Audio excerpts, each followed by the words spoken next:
¿Qué es arte? Sin duda que es una pregunta sencilla. Son solo 3 palabras que nos llevan a cuestionar una palabra utilizada por la mayoría de nosotros. Decimos que el amor es arte, que una presentación es arte. Cuando pequeños nos enseñan artes visuales y artes plásticas, y así podemos seguir enumerando para ejemplificar lo inmerso que está el arte en nuestra historia. Pero creo que ya entendieron la idea, así que vayamos con una respuesta un poco más formal. El arte es el conjunto de las creaciones del ser humano para expresar mediante sus habilidades su entorno, sus ideas, sentimientos y sensaciones, ya sea literalmente o utilizando su imaginación para recrear su visión particular de la realidad mediante recursos plásticos, lingüísticos o sonoros. Suena un poco complejo, pero en palabras simples, todo lo que el humano hace es arte.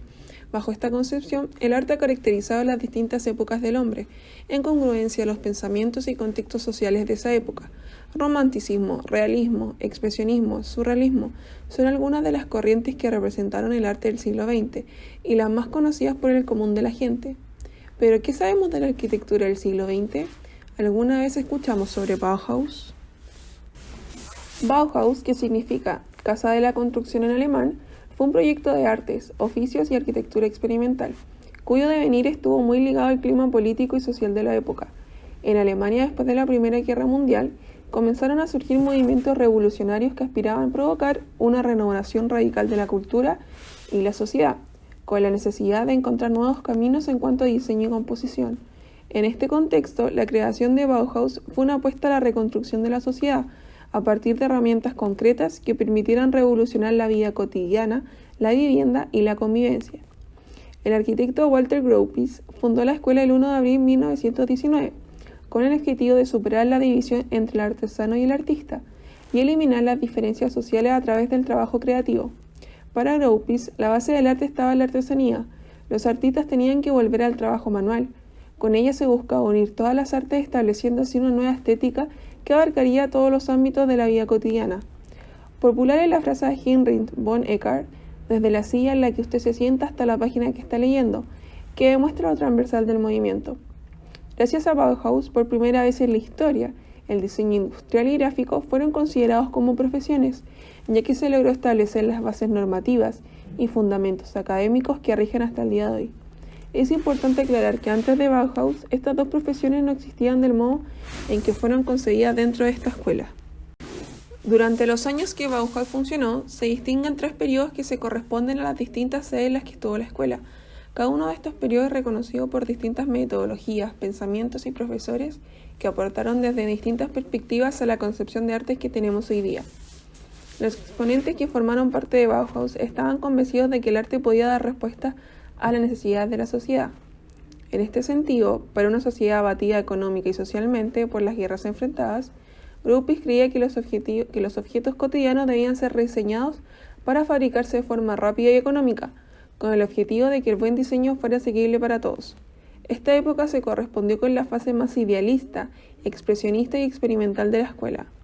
A partir de 1923, con la incorporación de Laszlo Moholy-Nagy, el constructivismo ruso y el neoplasticismo entraron a la Bauhaus. Siguiendo estos principios, Herbert Bayer diseñó un estilo tipográfico que eliminaba las mayúsculas y las serifas, creando la fuente geométrica digitalmente conocida como Archetype Bayer. La explosión del diseño gráfico y la publicidad signaron el rumbo de la escuela, y la revolución creativa alcanzó todas las artes, la fotografía, el diseño y la arquitectura, transformando radicalmente la enseñanza. El pensamiento en ese entonces en materia de género no fue un obstáculo para que Bauhaus fuera una de las primeras escuelas en abrir sus puertas a las mujeres. Sin embargo, el país, educación, arte y cultura seguían siendo espacios dominados por varones, en el que se dejaban tareas específicas a las mujeres acorde a las capacidades que ellos creían que poseían.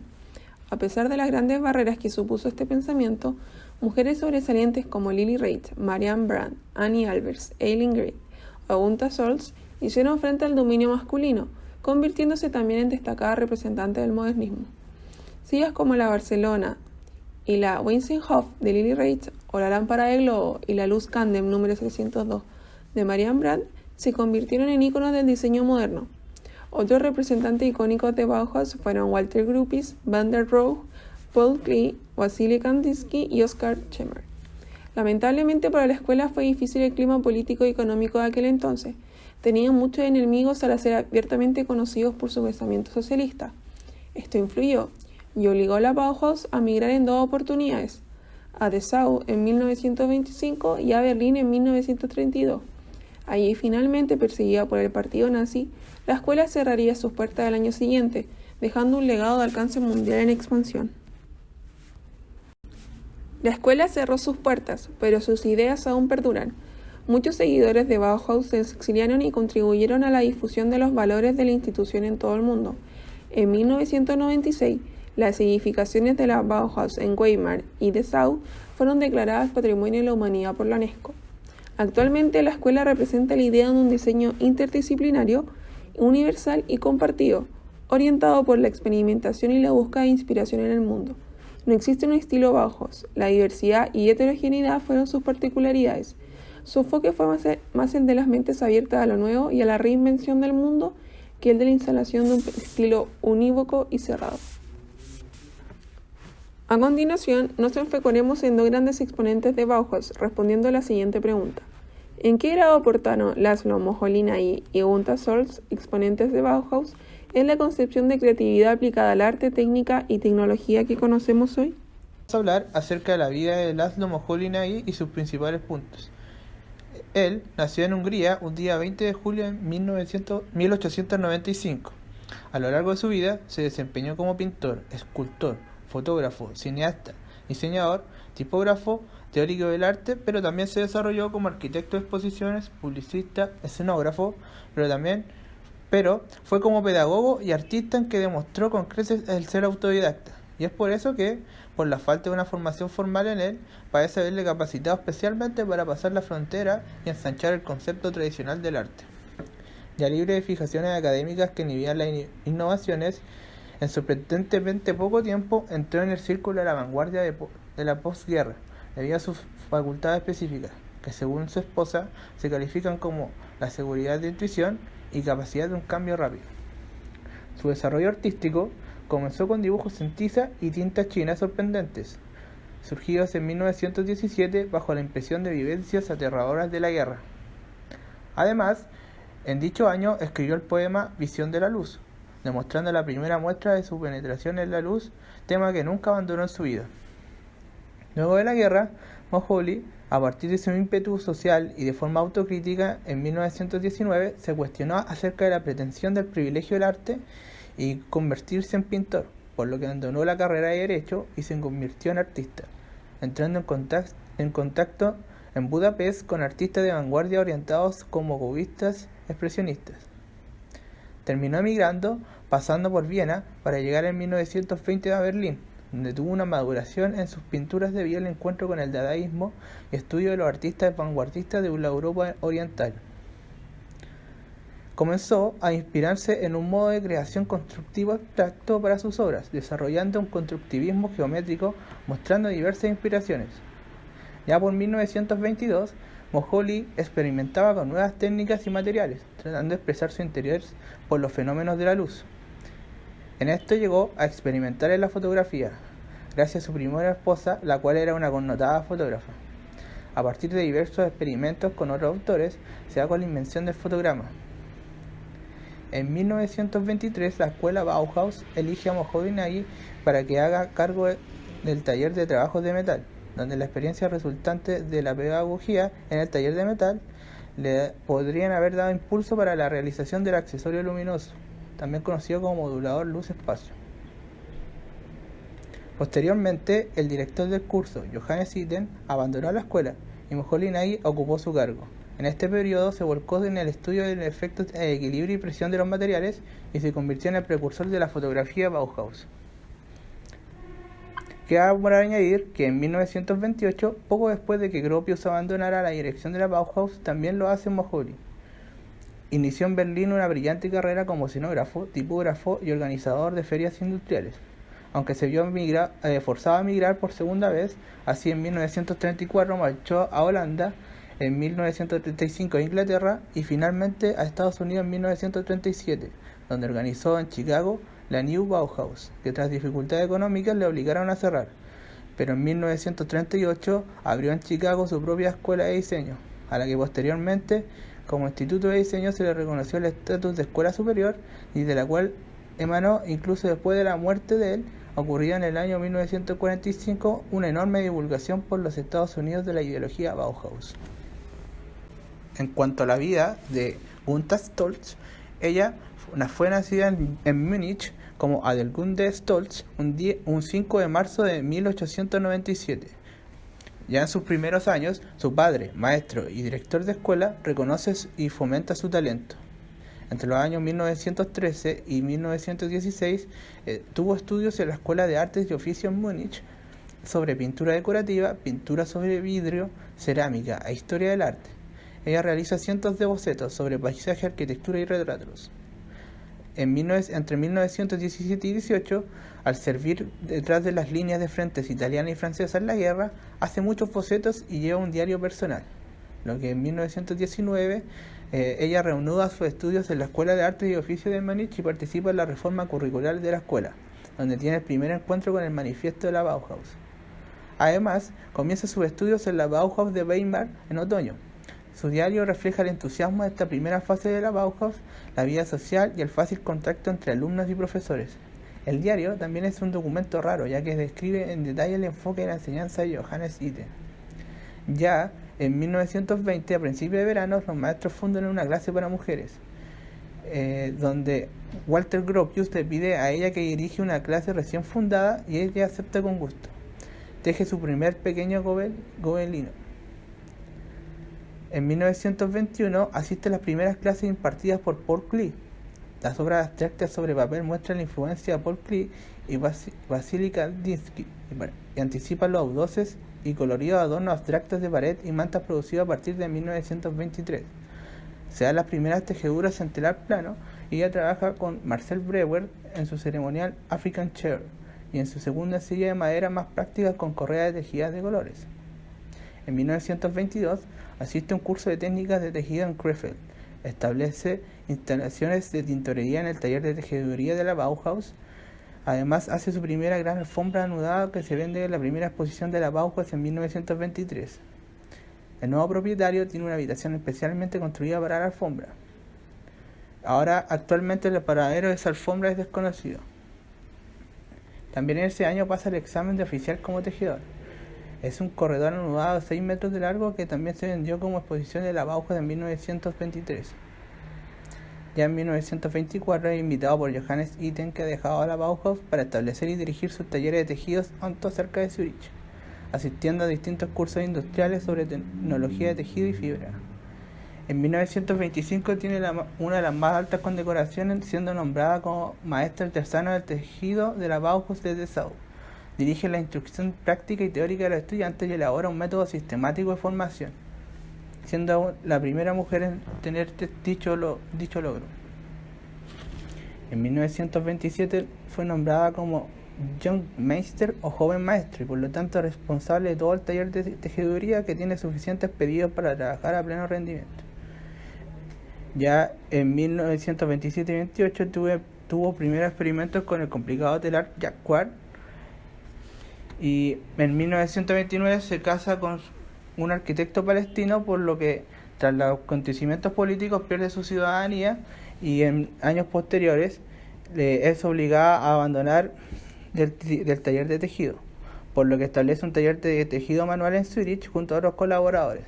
En los próximos años se convierte en miembro de la Asociación de Artistas y Diseñadores como la Swiss Werkbund, pero también tiene una disolución de su taller de tejido, por lo que tuvo que hacerlo resurgir posteriormente, teniendo no muy buenos resultados e ingresos.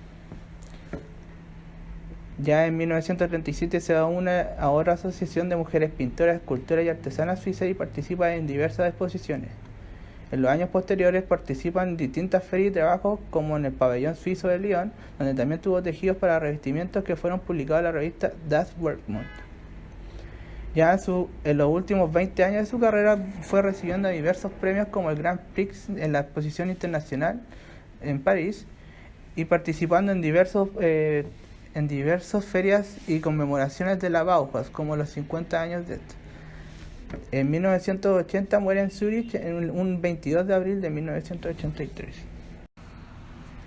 En 1920, Moholy-Nagy conoce en Berlín a Lucia Schulz, quien fuera su primera esposa. Durante los años que pertenecen juntos, Lucía colabora en todos los textos teóricos que publica su marido. Esta colaboración no se limita solamente a las correcciones lingüísticas en alemán, idioma que Laszlo domina por aquella época con dificultades, sino que también entra en contacto con la fotografía, según relata Lucía, más precisamente durante el verano de 1922. Para julio de ese mismo año, aparecen publicadas las reflexiones acerca de la necesidad de utilizar tanto instrumentos biológicos como técnicos, no solo con fines de reproducción, lo cual llevaría en el mejor de los casos a un virtuismo, sino para una producción creativa, bajo el nombre de producción-reproducción. A pesar de sus miles cualidades, Moholy Nagy fue un actor importante en el ámbito de la fotografía y los fotogramas. Laszlo estima que, puesto que el ojo está limitado en su percepción, ciertas técnicas sobre la fotografía y el cine pueden engendrar nuevas aprehensiones del espacio, del movimiento, del tiempo, de la luz, y ampliar así el campo de nuestra experiencia. De aquí emerge el fundamento de sus obras, donde expresa que la luz es la matriz del arte, y postula el arte como el arte de la luz. El principal aporte de Moholy Nagy respecto al arte es el fotograma. Inventado a principios del siglo XIX, es una imagen fotográfica obtenida sin hacer el uso de una cámara fotográfica. Este se obtiene a través de la colocación de objetos por encima de una superficie fotosensible, como por ejemplo una película o un papel fotográfico, y posteriormente a la exposición de la luz directa. El fotograma es cada una de las imágenes impresas químicamente en la tira del celuloide del cinematográfico. Moholy Nagy realiza sus primeros fotogramas en Berlín de 1922 y no se detiene hasta 1946. Hoy en día se encuentran 430 piezas de su obra. Desde el punto de vista formal, los fotogramas pertenecen claramente a la categoría de arte abstracto. El fotograma no es copia, sino una transmutación de lo real, y en primer lugar, del fenómeno de la luz. Cuando Moholy Nagy habla de que la fotografía y el fotograma dan forma a la luz, para él, la mejor manera de lograr ese objeto es canalizar el fenómeno en sí mismo y por sí mismo, jugando únicamente con formas puras. Por otro lado, Gustav Stolz había aprendido a dibujar de manera clásica en la Escuela de Arte de Múnich, pero en su obsesión de emprender algo nuevo, entró a la Bauhaus en la ciudad de Weimar. En 1919, año de fundación de la Bauhaus, se aprobó en Alemania el sufragio femenino. El propio fundador de la escuela, Walter Gropius, dijo en la inauguración: ninguna diferencia entre el bello sexo y el fuerte. Sin embargo, a las mujeres se les relegaba al taller textil. El artista suizo Johannes Itten sostenía que las mujeres carecían de la capacidad del pensamiento espacial. Por eso les insistía en que se limitaran a trabajar en algo bidimensional como los tejidos. Cuando la institución se trasladó a Dessau, la carrera de Gustav Stolz tomó un nuevo impulso. Stolz se hizo cargo de la dirección del departamento textil, quien fue la primera y única maestra en la historia de la Bauhaus. Transformó el taller de tejido en un laboratorio donde se experimentaba con todo tipo de técnicas y materiales nuevos. Dicho esto, Gustav Stolz se caracterizó por ser un artista textil. De acuerdo a sus diseños, se crearon obras muy importantes, principalmente alfombras y tejidos. La obra de Stolz, tanto la realizada de forma individual como en colaboración con otros artistas, se caracterizó por la aplicación de los principales principios estéticos que formulaba la Bauhaus. En términos tecnológicos, el más característico fue el Space Light Modulator, dispositivo móvil diseñado por Laszlo Moholy Nagy, del que salen luces y sombras con el objetivo de estudiar sus movimientos del cuerpo en paralelo a su caja frontal en su segundo panel. Este panel también lleva una abertura circular sobre el que están montadas bombillas eléctricas de diferentes colores. De acuerdo con un plan predeterminado, las bombillas individuales se iluminan en diferentes puntos. Se ilumina un mecanismo de movimiento continuamente construido de materiales parcialmente translúcidas, en partes transparentes y en partes contrastes, con el fin de causar el mejor juego posible de formaciones de sombra en la pared posterior de la caja cerrada. El mecanismo está soportado por una plataforma circular sobre la cual está construido. Las paredes divisoras están hechas de papel celofán transparente y una pared de metal hecha de barras verticales. Cada uno de los tres sectores del marco generan un estudio de movimiento diferente que va por separado en vigencia cuando aparece en el disco principal de girar antes de la apertura de la tapa. La búsqueda de sombras distintas y de tintineo de Moholy Nagy supuso una gran innovación en el terreno de arte luminoso científico. Por el lado de Gustav Stolz, la principal tecnología empleada fue la creación de talleres donde agrupaba maquinaria especializada, lugar donde se podían mezclar técnicas y crear nuevos y distintos diseños. En la imagen se puede apreciar un telar llamado Hand-Knitted Carpet, el cual fue producido en 1923 por Gustav Stolz. Respecto a este, se pueden apreciar las formas características de las obras de la Bauhaus, sin dejar de lado lo funcional, ya que por defecto sigue tomando la función de ser una alfombra. Se puede apreciar la belleza natural que caracteriza las obras de la Bauhaus, al igual que los telares, alfombras y tejidos. Son precursores y principal motivo de la gran aceptación que los productos provenientes del taller de tejidos por parte del mundo, fuera de las paredes de la Bauhaus y del público en general, llegando a ser el departamento más rentable perteneciente a la Bauhaus. Algunas de sus obras.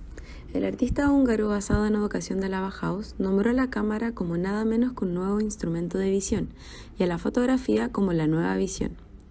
Sus famosas 8 variedades de vistas fotográficas, desde abstracto a exacto, rápido a lento, micro a rayos X, superposición simultánea a distorsión, permitió al fotógrafo refundir al mundo. La humanidad ha adquirido el poder de percibir sus alrededores y su propia existencia con nuevos ojos.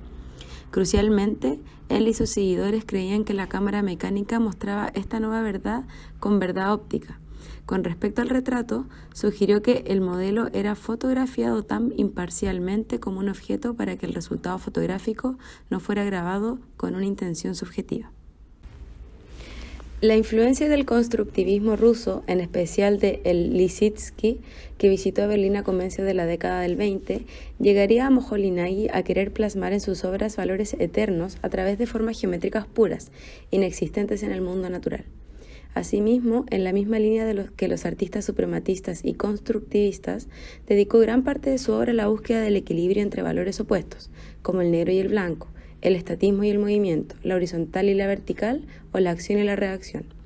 En el caso de segmentos de círculo, de la colección de Thyssen-Bornemisza, el artista investiga sobre la relación entre lo pesado y lo liviano, tanto en las líneas básicas de la composición, un juego de 2 semicírculos colocados en vertical y horizontal, respectivamente, que repetirá en numerosas obras. Como en la técnica utilizada, se puede apreciar su esfuerzo por eliminar al máximo cualquier posible referencia a la mano personal del artista, a través de unas formas puras y superficies planas, limpias y lisas.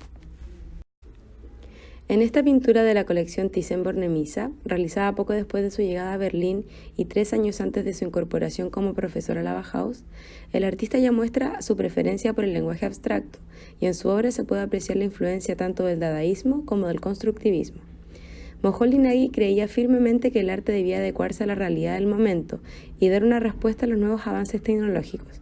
Por tanto, el lenguaje del constructivismo ruso le sería útil para lograr sus aspiraciones. La realidad de nuestro siglo es la tecnología, la invención, la construcción y el mantenimiento de las máquinas, escribía el artista. Como ocurre en la Gran Rueda del mismo periodo, Gran Pintura del Ferrocarril adopta una posición esquemática de planos entrecruzados en la que se mezclan letras y formas geométricas.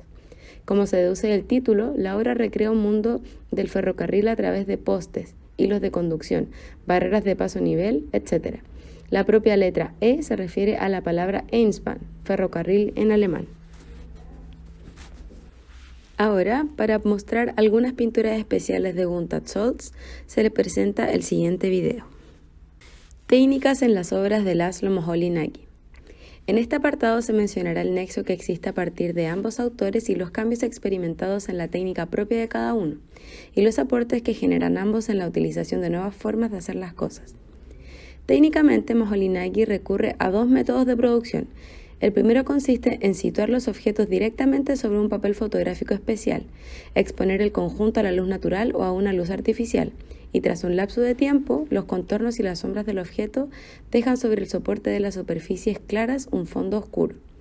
El segundo se desarrolla en una cámara oscura, un laboratorio, donde la evolución de las formas ya no es visible en tiempo real y el resultado solo podrá verse a partir del relevado y la fijación de la copia. Para Moholy-Nagy, el valor de la fotografía reside en la capacidad que ésta otorgaba para extender la capacidad visual de la percepción. Ninguna otra manifestación fotográfica se acercaba más al objetivo de productividad como lo hacía el fotograma, ya que permitía la producción de imágenes que hacían visible la relación entre espacio, forma y luz. Moholy-Nagy estima que, puesto que el ojo está limitado en su percepción, ciertas técnicas, sobre todo la fotografía y el cine, pueden engendrar nuevas aprehensiones del espacio, del movimiento, del tiempo, de la luz y ampliar así el campo de nuestra experiencia. Las conquistas estéticas de la luz eran en realidad una manera de transformar nuestra relación con la pintura y el dibujo, y con todo lo que concierne a la pictórica tradicional.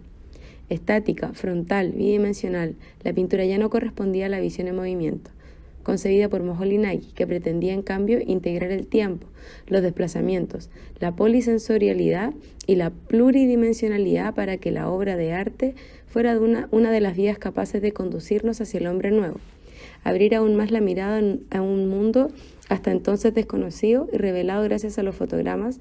No sería una simple metáfora en la descripción del proyecto de esta artista. Técnicas utilizadas por Gunther Scholz.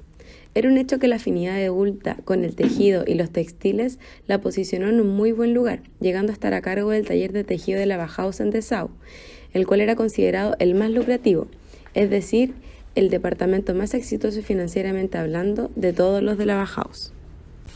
En 1919 comenzó a estudiar en la Bauhaus y muy poco tiempo después de eso se convirtió en la primera y única maestra artesana mujer. Estudió pintura decorativa, pintura de vidrio, cerámica, historia del arte y estilo en la Escuela de Artes Aplicadas. Asistió al curso preliminar de Johannes Itten, así como al taller de pintura en vidrio y pintura en paredes. Se entrenó en un taller de tejido, del cual fue designada comisionada y realizó talleres en Zúrich. Además colaboró en el desarrollo de trabajos de teñido. Desarrolló cubiertas para muebles diseñados por Marcel Breuer. Además, aportó trabajo importante para alfombras y tejidos, en cuyos diseños muchas creaciones se basaron. Luego de haber estudiado las obras más importantes de estos dos exponentes del arte, podemos concluir que efectivamente han impactado al concepto de creatividad aplicada en el concepto de arte actual. Por parte de Moholy-Nagy, sus trabajos con la luz y la fotografía, la invención de la máquina, revolucionaron la fotografía y dieron nuevas funcionalidades a elementos no tan analizados en el pasado. Y desde la perspectiva de Scholz, cómo impactó en el área textil, desde tapizados a alfombras y tejidos, teniendo en cuenta su mezcla de técnicas y cómo éstas terminaron por remodelar el taller de tejido realizado en la Bauhaus. Por lo tanto, podemos afirmar que la creatividad sí se ve impactada como concepto en arte, técnica y tecnología en las áreas mencionadas previamente, en donde conceptos y elementos no considerados como arte en lo convencional pueden ser consideradas importantes piezas que cambian las perspectivas o entendimientos generales.